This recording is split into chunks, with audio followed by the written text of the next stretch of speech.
Got any other words for us? There's your tongue. Oh, that's cute. Hey everybody, and welcome to the week 5 newborn vlog. Taylor is over a month old, 5 weeks, and we've got an update for you.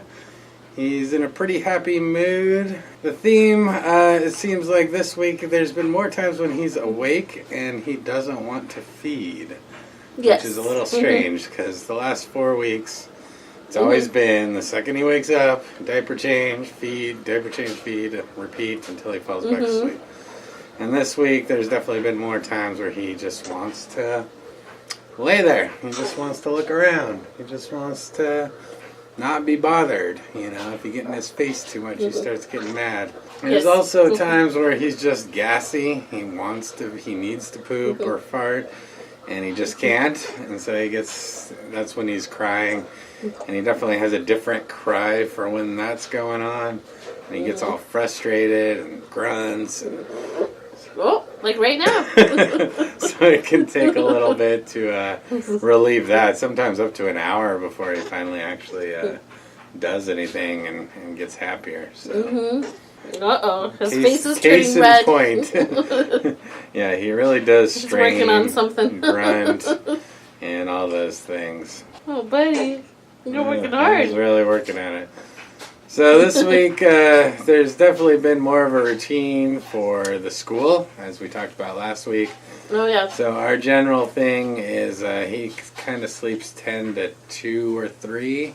Generally 2, and then he wakes up, and this is in the middle of the night, early morning. Yeah, 2 to 4, he's awake. Yeah, 2 to 4, he's awake. Then 4, we all get back to sleep.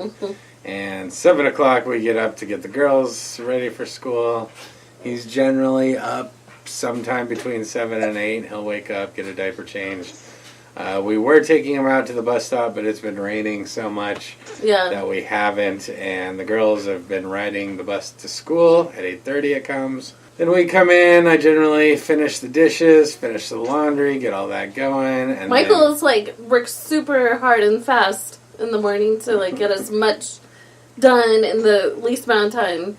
Yeah, and I'm also making the breakfast, so yeah, doing all that, and then we get upstairs, usually by 9 or 9:15, and then it can take up to 10 or 10:30 before he's actually back to sleep.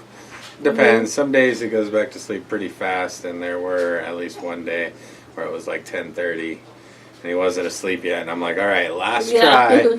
If he's not going to sleep now, then I'm going to stay awake, and then he usually ends up falling asleep. And then we sleep till around 1. I know, it sounds terrible, doesn't it? It all depends on how much sleep we got the night before and all that, and then we get up, we do a few things, and then we go pick up the girls from school. So that was our routine.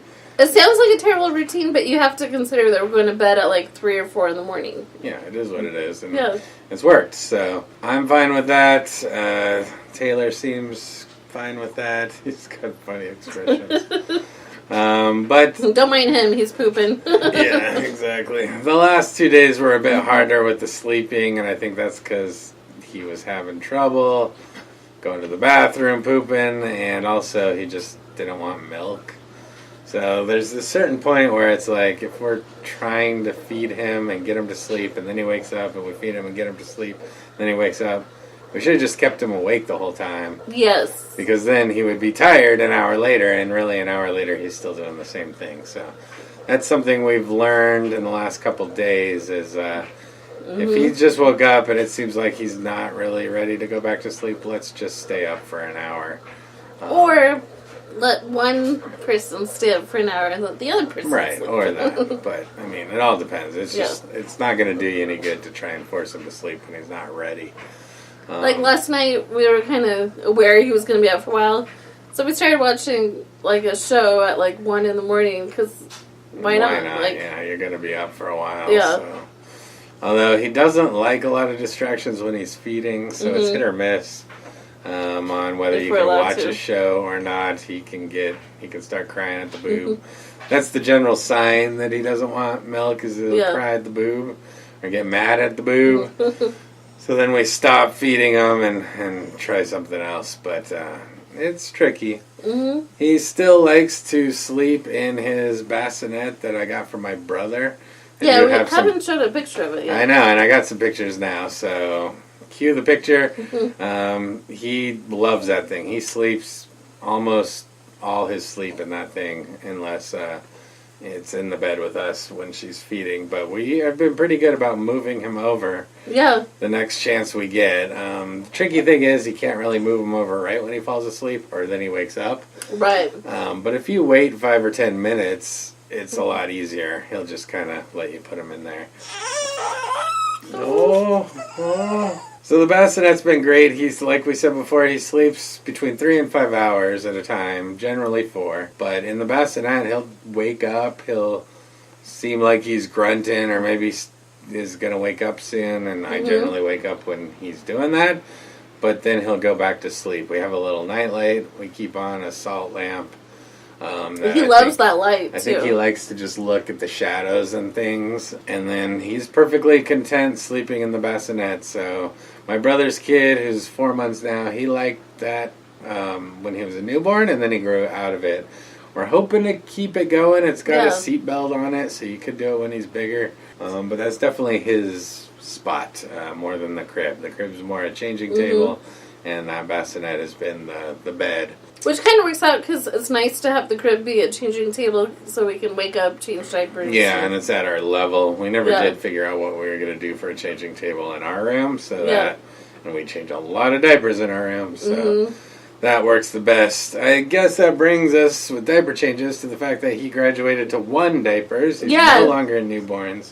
We still have about 10 newborn diapers we're trying to burn through. But he was having about a blowout a day or multiple. And we just realized... For like 3 days in a row. Yeah, the newborns weren't cutting it. And he timed it perfect. We were almost out of newborn diapers. We almost needed to go to the store to buy more. But instead, we broke out some of the ones that we got from our baby shower. And it's really nice because, diapers are expensive. And we got tons of diapers from the baby shower, so it kind of saves us the money. Yeah, we got a lot of variety at our day, so we got every size, pretty much a box of it. Yeah, and lots of different types. Yeah, and brands. So right now we're using Mama Bear from Amazon.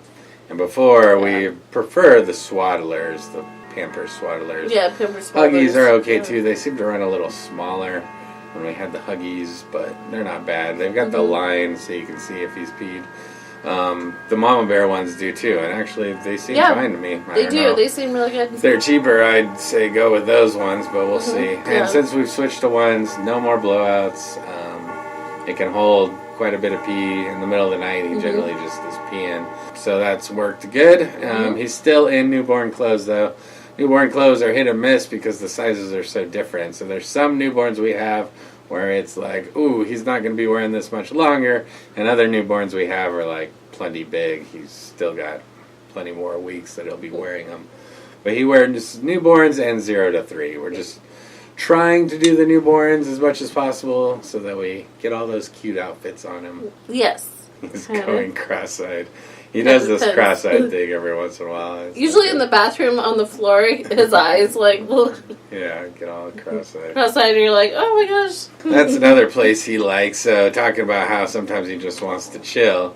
There's kind of 2 favorite places to chill. Well, 3. One is the bassinet, especially if he's trying to poop. It helps him poop. The other one is on the crib where we change his diaper. The musical mobile that goes around. He loves to watch that. And you can definitely see now he tracks the animals around, whereas before I think he was just kind of looking at it. But now you can just kind of watch his eyes follow him as they go around. He's supposed to be able to see between 8 and 12 inches. It seems like you can see about a foot in front of his face. So. Yeah, so when we talk to him, we kind of move our head towards him so we can make sure he's focusing on our eyes. And the third place he really likes to just chill is the bathroom in his bathtub on the floor. So it's his bathtub, but it's not in our bathtub. It's just on the floor of the bathroom. Especially when we need to take a shower or something. We'll set him in that and we'll take our shower. He just sits there and looks around. I think he likes the different area that the bathroom is. He's not always in there. So different stuff to look at. Yeah, last night I actually needed to take a shower, and I put him in that. We can actually insert a picture of that. And he was really happy. And for the first time, I put this little toy that's strapped to his wrist. And yeah, he liked that for a while, but by the end, he was kind of pissed off at it. I think if you put it on temporarily, I probably left it on too long. Yeah. And then we had a little koala bear sit next to him, but... My personal favorite animal, I had a koala bear stuffed animal I loved as a kid, so it's always been my favorite animal.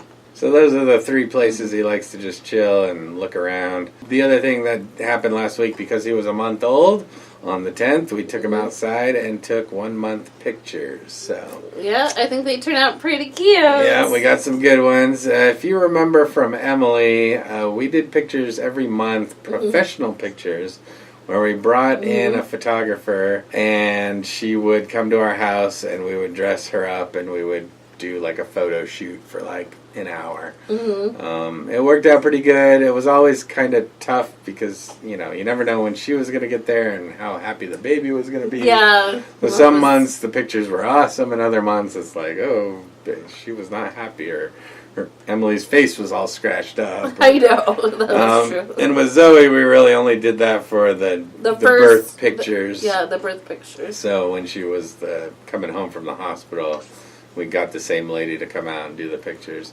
Well, this year, we just can't afford that. So we decided to just do it on our own. I started off with the pregnancy pictures, and then we did the birth pictures and the 2-day pictures, and now we did the 1-month pictures. So. Yeah. Obviously, it's not quite as good as having someone that's got all the equipment, but we got a decent enough camera that it can make it look pretty good. And I remember what she said way back when was, you just got to take a lot of pictures. Because you never know when, and you got to be ready to shoot at any moment because, you know, they could be crying and then all of a sudden they have a big smile on their face. Well, you got to get that shot right there, you know. So. And I remember, like, thinking, like, oh, the baby had to be awake, but some of the best pictures were, like, the baby sleeping and, like, happy. I remember Emily, like, holding a pumpkin, you know, and that being, like, the cutest thing ever, and I don't know. So there's a lot of ways to, like, make pictures really fun and cute. Yeah, for sure. So we took him outside for that one, and it worked pretty good. We even got a family photo, and then we realized we didn't get any with the girls afterwards, so we brought the girls out and did a couple extras there. And the other neat thing is we bought a milestone blanket. So it has a picture of a fox on it, and you can update each month what month it is and take a picture. So. And it's huge. We ordered it on Amazon, and it looks like, oh, that's perfect, you know, and then you get it, and it's like a monster. It is huge. But it actually turned out really cute. I thought it was going to be too big, but you can make it work. And it'll probably be better when he's bigger, too. It'll fit him for a while. We could actually leave a link to our Amazon store if you guys are interested in the Fox theme. If you want to check it out. Yeah. Check the description below. Recent developments with him. I mean, we've gone over all the major things, but he's been cooing a little bit more. Yeah, he kind of just started that. Yeah, just in the last couple days. I mean, there was one day where I asked him something and said and he kind of repeated Zoe heard it on the stairs. It was totally like he was saying that. And then a couple days ago and yesterday, he was just kind of cooing at his mobile as he was laying there in the changing table. And he got really excited yesterday when he was laying there. He seemed like he was almost going to be fussy. So I wound up the mobile and he like started jittering all around like he was super excited for it. And he even gave it a smile. Both Emily and Zoe saw that. It was pretty cute. Like he knew I was turning on his animal friends, and he was excited for it. Yeah. The mobile, we always say, "You want to see your friends, or you want to see them watch the animals?" That's what I like to tell him. Yeah. He does kind of sign milk. I've been trying to get it on video. It's so hard, though. Yeah. I mean, and it's not really. I mean, sometimes he does it better than others, but he'll only do it a little bit, and then that's that. He's like, I signed it, now I want it. Same thing with diaper change. He goes like this, so diaper change is like that, and he kind of puts his arms like that. Yeah. And I first noticed it like a week ago. He did it once. I thought, is that how he's signing it? And then it was like 2 nights ago, I asked him, and I put him on the changing table, and he just kept going like this. Yeah. And I was like, oh, this is perfect. So I grabbed by the time I get the camera and get over there, actually my phone, he wasn't doing it anymore. It's just it's so hard to get signs until you can actually, I remember with Emily, at about 10 months or something, you can say, can you sign milk? And she'll sign milk. And then it's easy to get it on camera because you just ask her to do it. But the other thing is he's been smiling a little bit more on purpose. It's not a ton yet. I know some babies come out like smiling. He was not necessarily that type of baby, so no, he smiles in his sleep, which we talked about. You know, all the other smiles seem to be accidents, and a couple times lately, like when he smiled at his animal friends when I was turning him on. This morning, I kind of waved at him when I first woke up, and he smiled at me. So there's definitely some times lately that I know one late night he was smiling for you a whole bunch. Yeah. So it seems like he's starting to figure out how to smile, and that it's a thing. He does kind of wave too a little bit, you know. Yeah, he's waved a few times. He'll put his arm out and kind of go like that. And then today we went over to Mike's mom's house and he got to see his little cousin Kellen, and I thought that was so cute because Kellen has wanted to kiss him for a while. And all right, I think it's time for the baby shot. Say hi, Taylor. Say hi. Hi. Can you wave? Oh. Gonna show the little cross-eyedness that you do sometimes. Look at that cutie. Oh, yawning. Just got a diaper change. He's happy. Look at this cute outfit. It's got koala bears, mouse, bunnies. It's a little sleeper thing. I like this one. It's almost like a thermal material. So it keeps nice it nice and cozy, and warm. Huh? Only thing that'd make it better is if it had a zipper. Yeah, zippers are nice, but it can also be cold because you have to unzip them all the way. True. Yes. Oh. Taylor. Are you coughing or sneezing? You got any words for us? You got any facial expressions you want to do for us? Saying, what's that camera in my face? What's that camera in my face, Dad? Can you say cheese? Smile. Smile. Hi, Taylor. You stick out your tongue? Oh, is that so? You gonna talk a little for us? Got any other words for us? There's your tongue. Oh, that's cute. Say bye-bye. Oh, a little wave there. That was pretty good, bud. Alright, so that was our baby shot. I'm going to wrap it up here. A couple last quick things is that he got grandma time all this week. He got time today with both Hilda's mom, which was pretty special, and my mom. He definitely likes his grandmas. My mom is pretty good at putting him to sleep. He slept on my mom, too. Yeah, he slept on both moms. There you go. And he also got to see my stepmom. Mimi is what the girls call her. She was sick the first weeks that Taylor was born, and then she was traveling a bit. So this was the first time she came over and got to see him. So that was pretty special. Both Mimi and my dad came over. And he just loves all his grandparents so much. Yep. And it's special that he can be around them a lot more than I ever was. I always lived far away from my grandparents, so I'd see him once a year, maybe. And other than that, he's getting a little fussy, so we're going to wrap it up. He did some awesome cooing for the baby shots, so that was cool. If you missed any of our newborn vlogs, click above Hilda's head. Click above the mad baby's head, right there. There's some newborn vlogs, yeah. Catch up on them. If you missed it, we've posted Taylor's birth video and the day after his birth when we were in the hospital. So those are very cute videos. Be sure to check them out. I think he's going to like rewatching those when he gets older. Other than that, that's it for us. So let's say bye.